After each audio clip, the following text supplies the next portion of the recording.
Students पढ़ते हैं आज torque on current carrying coil in magnetic field. जो इलेक्ट्रिक चार्जेस, इलेक्ट्रॉन्स या फिर पॉजिटिव चार्जेस के बारे में हमने पढ़ा था। जब हम इसको मूव करते हैं in an external magnetic field तो उस पर एक स्पेसिफिक डायरेक्शन में फोर्स एग्जर्ट होती है और वो डिपेंड करती है नेचर ऑफ चार्ज पर। अगर पॉजिटिव चार्ज हो तो एक डायरेक्शन में फोर्स एग्जर्ट होती है मैग्नेटिक फील्ड की वजह से, और अगर नेगेटिव चार्ज हम उसी तरह मूव कर ले उसी डायरेक्शन में तो उस पर अपोजिट डायरेक्शन में फोर्स रहेगी। तो उसी प्रिंसिपल को हम यूज करेंगे। यहाँ पर हमारे पास एक एक्सटर्नल मैग्नेटिक फील्ड होगा, उसमें हम एक कॉइल प्लेस कर लेते हैं जो कि आपको यहाँ पर एक रेक्टेंगुलर फॉर्म में नजर आ रहे देख के। ये कंडक्टर हम कॉइल फॉर्म में बनाते हैं इसको। तो जब हम इसको एक्सटर्नल मैग्नेटिक फील्ड में रखते हैं तब उससे करंट पास करते हैं। सो बिल्कुल उसी तरह जिस तरह के आइसोलेटेड चार्जेस हम मूव करते थे किसी एक्सटर्नल मैग्नेटिक फील्ड में तो उस पर फोर्स लगता था, बिल्कुल इसी तरह यहाँ पर भी मूवमेंट ऑफ चार्जेस है तो इन चार्जेस पर भी एक फोर्स एग्जर्ट होगा और उन फोर्स की उस मुख्तलिफ डायरेक्शन में फोर्स लगेंगे मुख्तलिफ साइड्स के ऊपर, तो उसकी वजह से ये टर्न करेगा। ये जो कॉइल है जो आपको रेक्टेंगुलर शेप ये नजर आ रहा है ये टर्न करेगा, यानी इसकी जो है रोटेशन स्टार्ट होगी इस तरह। सो उस टर्निंग इफेक्ट को हम क्या कहते हैं, उसको हम टॉर्क कहते हैं। अगर आप for example general at 9th class की जो आप टॉर्क पढ़ते हैं उसको रिकॉल कर लें। सपोज कोई भी आप एक रॉड कंसिडर कर लें, ये सपोज एक लीनियर रॉड है मेरे पास, कोई भी चीज आप कंसिडर कर सकते हैं इस तरह लीनियर फॉर्म में। सपोज इसको आप यहां पर देखें यूं सपोर्ट करते हैं मेडल पॉइंट पर, बिल्कुल इस साइड पर या किसी भी साइड पर फोर्स एग्जर्ट कर ले, इस पर यूं फोर्स एग्जर्ट कर ले। सो आप देखेंगे कि जो रॉड है देखिए इस तरह टर्न कर लेगा, यूं इस तरह टर्न कर लेगा, ये वाला साइड जो है वो यूं टर्न कर लेगा इस तरह। तो ये जो टर्निंग इफेक्ट है इसको हम क्या कहते हैं, torque.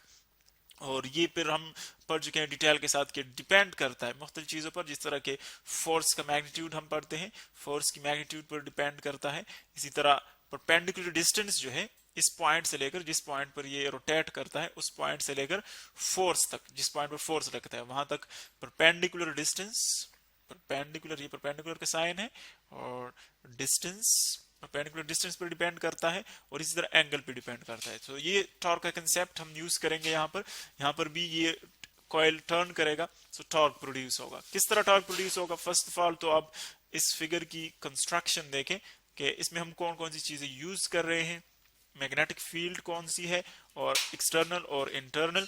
So first of all हम परमानेंट मैग्नेट यूज कर रहे हैं। लेफ्ट साइड पर आपको नजर आ रहा है एक नॉर्थ पोल हम शो कर रहे हैं, north pole of a magnet, और राइट साइड पर है south pole of a magnet.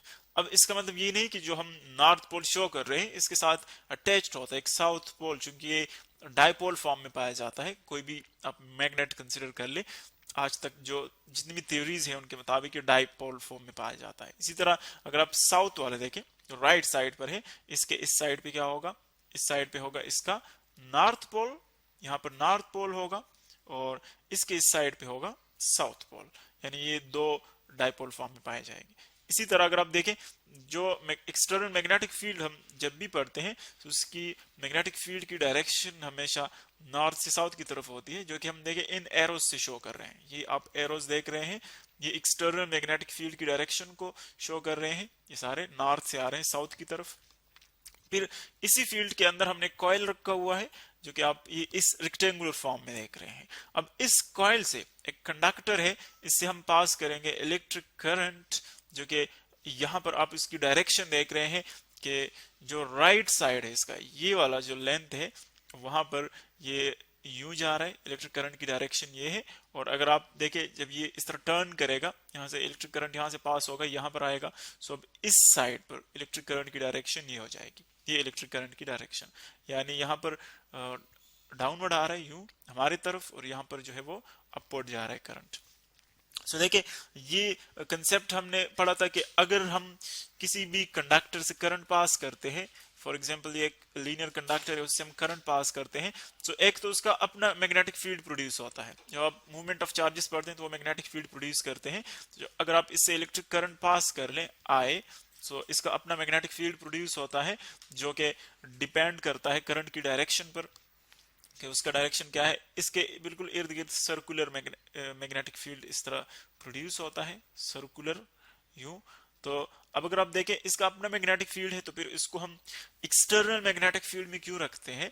क्योंकि कहीं पर भी जब फोर्स लगता है किसी ऑब्जेक्ट पर, आप कोई भी फील्ड कंसिडर कर ले, चाहे वो ग्रेविटेशनल हो या फिर वो इलेक्ट्रिकल नेचर के हो या मैग्नेटिक के नेचर के हो, वहां पर फोर्स तब लगता है जब एक साइड पर आपके पास हायर कॉन्सेंट्रेशन हो, हायर पोटेंशियल, और दूसरी साइड्स पर लोअर पोटेंशियल हो। तब यानी जब दो फील्ड्स की आपस में इंटरेक्शन हो, तो एक जगह पर सपोज फील्ड की इंटेंसिटी कम है, कैंसल आउट हो रही है, दूसरी जगह पर हायर है, सो हायर से इस डायरेक्शन से लोअर पोटेंशियल की तरफ फोर्स एक्सर्ट होता है। यानी अगर आप एक फील्ड कंसीडर कर ले, सो एक आइसोलेटेड फील्ड से वो फोर्स एक्सर्ट नहीं होता इसके। फॉर एग्जांपल जिस तरह की ग्रेविटी है, सो ग्रेविटी अगर आप अर्थ और कोई दूसरे ऑब्जेक्ट कंसीडर कर ले, तो इनके दरमियान हम ग्रेविटी पढ़ते हैं। लेकिन अगर आप ये ऑब्जेक्ट रिमूव कर ले यहाँ से, सिर्फ अर्थ को कंसीडर कर ले, तो फिर ये अर्थ अपने ऊपर फोर्स एक्सर्ट नहीं करती, क्योंकि इसका अपना ये ग्रेविटेशनल फील्ड इसके इर्द गिर्द, इस तरह इस ऑब्जेक्ट का अपना। जब ये दोनों फील्ड्स आपस में इंटरैक्ट करते हैं तब यहाँ पर फोर्स एक्सर्ट होगा। तो बिल्कुल इसी तरह यहाँ पर दो फील्ड्स प्रोड्यूस होंगे, एक एक्सटर्नल मैग्नेट्स की वजह से और एक इस इलेक्ट्रिक करंट की वजह से। तब जब वो इंटरैक्ट करेंगे दोनों एक दूसरे के साथ फील्ड्स, तब यहाँ पर फोर्स एक्सर्ट होगा। सो अब देखिए जब हम करंट यहाँ से पास करते हैं इस डायरेक्शन में, सो इस पर फ्लेमिंग लेफ्ट हैंड रूल के मुताबिक अगर हम यूज कर ले उसको, तो फोर्स किस डायरेक्शन में लगेगा? फोर्स देखिए हम यूज कर सकते हैं उसको फ्लेमिंग लेफ्ट हैंड रूल को यहाँ पर उसकी डायरेक्शन कैलकुलेट करने के लिए। वहां यहाँ पर हम शो करते हैं इसको, फ्लेमिंग लेफ्ट हैंड रूल जो है एक्चुअली वो हम किस तरह यूज करते हैं। लेफ्ट हैंड, अब उसके जो फिंगर्स है इसको इस तरह स्ट्रेच कर ले, जिस तरह के यहाँ पर हम शो कर रहे हैं। लेफ्ट हैंड को इस तरह स्ट्रेच कर ले कि ये जो आपकी फोर फिंगर है, ये वाली ये फोर फिंगर, इसको आप मैग्नेटिक फील्ड की डायरेक्शन में रख के, एक्सटर्नल मैग्नेटिक फील्ड, यानी देखिए यहाँ पर एक्सटर्नल मैग्नेटिक फील्ड जो है वो इस डायरेक्शन में है, ये वाली एक्सटर्नल मैग्नेटिक फील्ड है। इसी तरह जो मिडिल फिंगर है उसको इलेक्ट्रिक करंट की डायरेक्शन में रख के, ये वाली फिंगर इसको इलेक्ट्रिक करंट की डायरेक्शन में रख के, और जो थंब है इन तीनों फिंगर्स को आप परपेंडिकुलरली स्ट्रेच कर ले, तो जो थंब है वो आपको डायरेक्शन देगा मैग्नेटिक फोर्स का, कि मैग्नेटिक फोर्स किस डायरेक्शन में एग्जर्ट होगा इसके ऊपर। सो आप देख रहे हैं कि अगर हम इस साइड के ऊपर यही रूल अप्लाई कर ले, इस साइड के ऊपर, कि आपका फोर फिंगर जो है इस डायरेक्शन में आएगा एक्सटर्नल मैग्नेटिक फील्ड की डायरेक्शन में, और जो मेटल फिंगर है वो इलेक्ट्रिक करंट की डायरेक्शन में आएगा।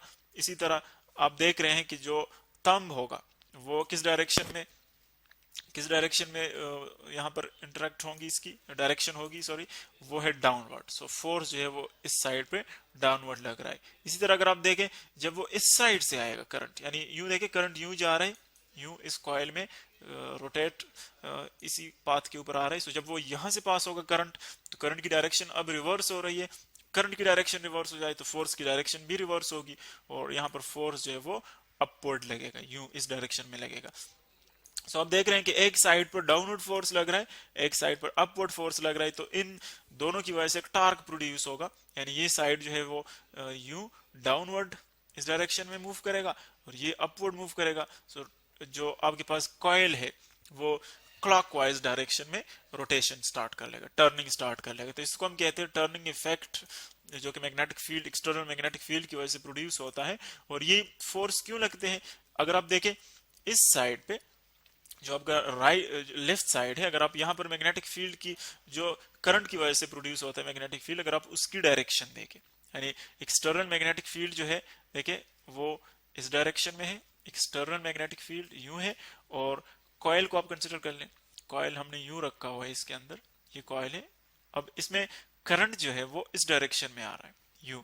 सो आप देखें यहाँ पर जो मैग्नेटिक फील्ड प्रोड्यूस होगा वो यूं होगा। मैग्नेटिक फील्ड अगर आप देखें उस डायरेक्शन में सर्कुलर प्रोड्यूस होगा, तो जो आपका अपवर्ड साइड से यहाँ पर दोनों फील्ड जो अपोजिट इन डायरेक्शन है तो कैंसिल आउट हो जाते हैं, और जो डाउनवर्ड साइड है वहां पर दोनों फील्ड एक ही डायरेक्शन में आ रहे हैं, एड अप हो रहे हैं। सो डाउनवर्ड यहाँ पर कंसंट्रेशन ज्यादा होता है इस कॉइल के नीचे, क्योंकि फील्ड्स एड हो रहे हैं, और जो अपवर्ड साइड है जो इसके ऊपर है वहां पर फील्ड्स कैंसिल आउट हो रहे हैं। सो वहां पर लोअर कंसंट्रेशन है, सो हायर से लोअर की तरफ वो उसको टर्न करता है। बिल्कुल यही प्रिंसिपल यहाँ पर भी यूज होता है।